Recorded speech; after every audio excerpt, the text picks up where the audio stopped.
안녕하세요. 도강욱 전도사입니다. 봄이 왔습니다. 이제 날씨가 점점 많이 따뜻해지고 있는데 오늘 하루도 기쁨이 가득한 하루가 되시기를 바랍니다. 더불어 오늘 성경 공부 시간을 통해서 오늘을 살아갈 때 하나님 안에서 살아가는 삶이 되시기를 간절히 바랍니다. 그리고 우리의 마음의 중심을 잘 지키는 날이 되시기를 바랍니다. 오늘 우리에게 주시는 하나님의 말씀은 출애굽기 20장 3절 말씀입니다. 출애굽기 20장 3절 말씀. 너는 나 외에는 다른 신들을 내게 두지 말라. 아멘. 오늘 성경 공부 제목 가장 근본적인 죄라는 것을 가지고 우리 성도분들과 함께 나누겠습니다. 신앙생활을 오래 해온 상황에서 출애굽기 20장 3절 말씀을 들었을 때 마음에 어떻게 다가오게 되시나요? 한편으로는 이런 생각을 할 때도 있었던 것 같습니다. 나는 교회를 오래 다녔고 또 예수님을 믿고 살아왔으니까 나는 우상숭배랑 거리가 먼 사람이야. 아니면 나는 다른 종교를 가진 사람들에게만 해당되는 이야기가 아닌가? 라고 생각해 볼 수도 있습니다. 우상숭배라는 단어가 어떻게 보면은 우리의 실제 삶에서 너무 멀게 느껴지는 단어가 아닌가 하는 생각이 들 때도 있는 것 같습니다. 그런데 이 우상숭배는 먼 나라에서 또는 다른 종교에서 신상숭배와 같은 단순한 내용들이 아닙니다. 좀 큰 범주에서 우리가 바라보면 이 우상숭배는 하나님에 대한 불신앙이라고 말할 수가 있습니다. 그리고 우상들은 이교도의 재단만 있는 것이 아니라 교육받은 인간의 마음과 지성에도 존재하고 있음을 우리는 알아야 합니다. 사도 바울 선생님은 인간의 탐욕, 정욕, 갈망, 그리고 탐심의 역동적 양상을 우상숭배라고 설명을 했습니다. 에베소서 5장 5절 말씀에 이렇게 기록되어져 있습니다. 너희도 정녕 이것을 알거니와 음행하는 자나 더러운 자나 탐하는 자, 곧 우상숭배자는 다 그리스도와 하나님 나라에서 기업을 얻지 못하리래. 이처럼 성경은 우상숭배가 삶의 주변부에서 일어나는 현상이라고 국한하지 않고 오히려 삶의 중심에서 일어난다라고 보고 있습니다.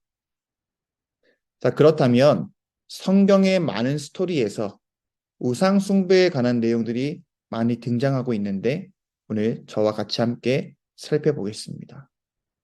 먼저 구약에서 나타나는 우상 숭배. 가장 먼저 등장한 부분은 바로 태초에 있었던 일들을 살펴볼 수가 있습니다. 하나님은 자신의 형상으로 사람을 창조하셨습니다. 그리고 그 인류는 하나님을 예배하며 섬기도록 지어졌습니다. 그리고 모든 피조물을 하나님의 이름으로 통치하도록 지음을 받았습니다. 그러나 인류의 원죄, 선악과를 먹음으로 인해서 죄가 들어오게 되었고 인류는 타락의 길로 들어가게 됩니다. 당시 선악과를 선택해야 하나 아니면 하나님의 말씀에 순종했어야 하나 고민을 했을 듯 그런 아담과 하와 결국엔 사단의 유혹으로 인해서 죄를 지었던 부분에 있어서 인류는 결국 하나님의 대신 다른 피조물의 일부 선악과를 선택하게 되었습니다. 로마서 1장 23절 썩어지지 아니하는 하나님의 영광을 썩어질 사람과 새와 짐승과 기어다니는 동물 모양의 우상으로 바꾸었느니라. 결국 인류는 피조물을 다스리는 존재가 아니라 피조물을 예배하고 섬기게 되었고 피조물이 인류 위에서 군림하는 구조로 나아가게 되어졌습니다. 그리고 그 이후로 모세가 등장하는 그 모세 시대에 결국 이스라엘 백성들은 황금 송아지를 만드는 일을 범했습니다. 분명 그들은 하나님의 그 구원하심을 바라봤고 또 생명의 길을 열어주신 것에 대해서 분명 두 눈으로 보고 두 귀로 듣고 살아왔었던 백성들인데 그럼에도 불구하고도 그 하나님의 은혜를 기억하지 않고 자신들이 신을 만들며 섬기는 죄를 범하게 됐습니다. 우리는 하나님을 예배하거나 아니면 피조되었던 무엇들, 곧 우상, 이것을 예배하게 됩니다. 그래서 모든 개인, 인간 공동체 모임, 인간의 가치관, 인간의 사상은 무엇인가에 대한 궁극적인 관심이나 충성에 근거하게 됩니다. 이에 있어서 루터는 이렇게 말합니다. 하나님을 신뢰하지 않는 사람들은 첫 계명을 지키지 않는 것과 같다. 모든 일과 고난 또는 삶과 죽음 속에서 하나님의 은총과 은혜와 선하신 뜻을 신뢰하지 않는 사람들은 다른 것들이나 자신의 것들에서 하나님의 은총을 구한다. 즉, 이러한 행위는 실제적인 우상 숭배입니다. 설령 다른 것들을 다 지킨다고 해도 마음의 중심이 다른 것으로 가득 차 하나님이 부재하고 있다면 다른 것들은 단지 허위이며 거치대이며 외식에 불과하다라고 말합니다. 또 예레미야서에서는 우상과의 관계는 연인에게 중독된 것과 같다라고 비유를 하고 있습니다. 사람의 마음을 완전히 장악해 버리는 것이죠.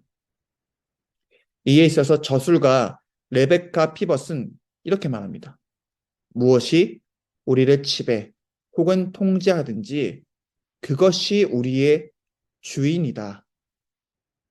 힘을 추구하는 사람은 힘에 의해 지배를 받는다. 성도 여러분, 우리는 누구의 사람인지 우리의 주인이 누구인지를 명확하게 다시 한번 생각해 봐야 합니다.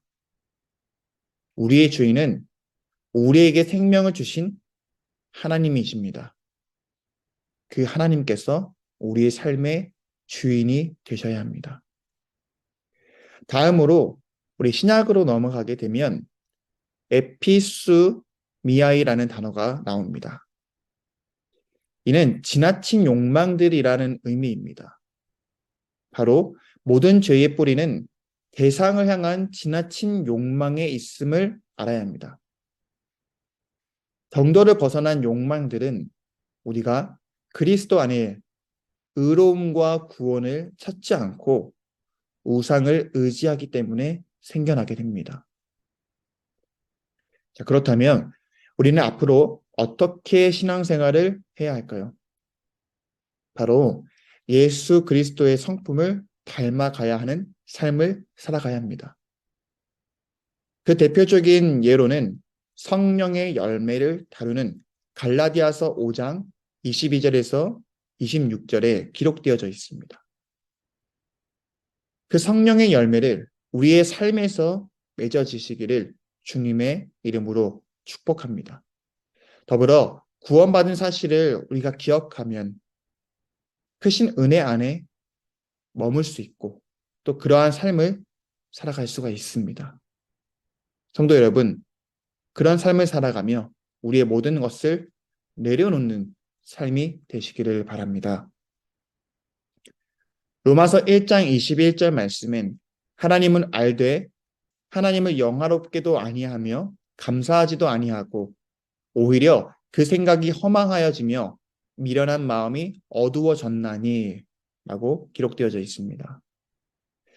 하나님을 알고 신앙생활을 해왔지만 하나님이 어떤 분이신지 또 우리에게 주신 사랑이 어떤 사랑이었는지 우리는 머리로 이성적으로는 알고 있지만 이 가슴으로 진정으로 감사하지 못했던 삶이 얼마나 많이 있었을까요?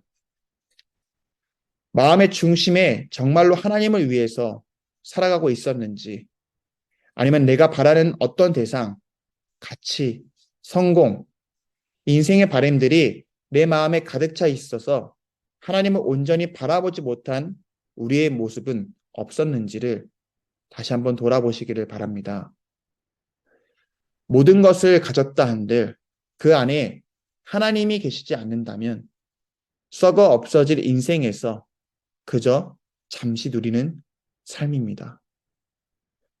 그리스도인들은 하나님을 알고 썩어 없어지지 않을 그 영원하신 하나님의 영광을 위해서 우리의 삶을 드리는 것입니다. 사랑하는 증산자의교회 성도 여러분, 다시 새로운 마음으로 하나님께 나아가시기를 바랍니다. 우리의 모든 마음을 하나님께 드리고, 그리고 지금까지 내가 원했던 대상, 내가 이루고 싶었던 모든 것들의 대상이 이제는 하나님의 영광을 위해서 하나님을 사랑하는 마음으로 나아가 하나님께 기뻐하시는 삶으로 나아가시기를 주님의 이름으로 축복합니다. 이제 주님께서 가르쳐 주신 기도로 오늘 성경 공부를 마치겠습니다. 하늘에 계신 우리 아버지, 아버지의 이름을 거룩하게 하시며 아버지의 나라가 오게 하시며 아버지의 뜻이 하늘에서와 같이 땅에서도 이루어지게 하소서. 오늘 우리에게 일용할 양식을 주시고 우리가 우리에게 잘못한 사람을 용서하여 준 것 같이 우리 죄를 용서하여 주시고 우리를 시험에 빠지지 않게 하시고 악에서 구하소서. 나라와 권능과 영광이 영원히 아버지의 것입니다. 아멘.